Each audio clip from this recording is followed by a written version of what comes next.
Oui, un bon moment même. L'exemple le plus connu de blockchain aujourd'hui, dont presque tout le monde a entendu parler, on en parlait dans les séries télé, c'est Bitcoin. Bitcoin, c'est une monnaie numérique qui s'appuie sur une blockchain. Et ce qui est intéressant, c'est que Bitcoin, c'est un concept qui a été formalisé sous forme d'un white paper écrit par quelqu'un, un japonais, en tout cas avec un nom japonais, mais personne ne sait si c'est une vraie personne ou un consortium de gens, qui porte le nom de Satoshi Nakamoto. Donc personne ne connaît ce Satoshi Nakamoto, hein, mais ça, ce white paper a été écrit en 2008 et publié en 2009. Donc en fait, la première description publique de Bitcoin date de 2009.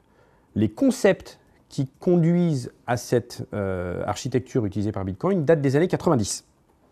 C'est-à-dire qu'il y a dans les années 98, je crois, un truc comme ça, autour de 96-98, un Anglais qui s'appelle Adam Black, qui est un spécialiste de cryptographie, a inventé l'algorithme principal de Bitcoin qui s'appelle le Proof of Work, qui permet de rendre la validation d'opérations sur Bitcoin compliquée pour éviter que n'importe qui le fasse, et seuls les gens qui le font vont se faire payer pour ce travail-là. Ça, c'est un concept qui date des années 90, et les technologies de type blockchain aussi. Alors, en fait, Satoshi Nakamoto n'a pas décrit les technologies blockchain, il a décrit Bitcoin, qui s'appuie sur des technologies blockchain. Et il savait très bien ce qu'il faisait, puisque, en fait, il a créé, dans son white paper, il décrit une crypto-devise décentralisée, sans aucun moyen de la contrôler, communautaire, qui permet de faire des paiements à l'échelle planétaire et de valider des transactions qui ne présentent, une fois validées, plus aucun doute sur leur exactitude et leur existence. Donc il a créé ce système-là, vraiment de façon quasi militante, pour faire une monnaie que plus personne ne pourrait interrompre. Il savait très bien ce qu'il faisait. Il ne savait pas forcément ce que ça allait avoir comme conséquence, mais il savait très bien ce qu'il faisait. C'est une bonne question.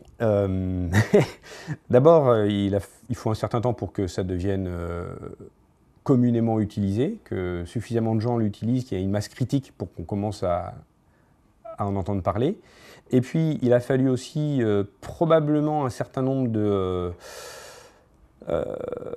d'incidents, de médiatisation pour des raisons qui font que les médias aiment bien parler, donc des choses qui se sont mal passées, des sites de commerce illicites comme Silk Road par exemple, où on pouvait acheter tout et n'importe quoi, y compris des choses illégales.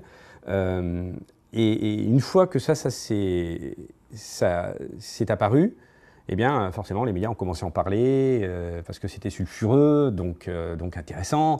Et je pense que c'est ce qui a contribué à rendre la technologie visible par des gens qui ne la connaissaient pas avant. Il y a plein de gens qui l'utilisaient, mais ça a été rendu visible au grand public.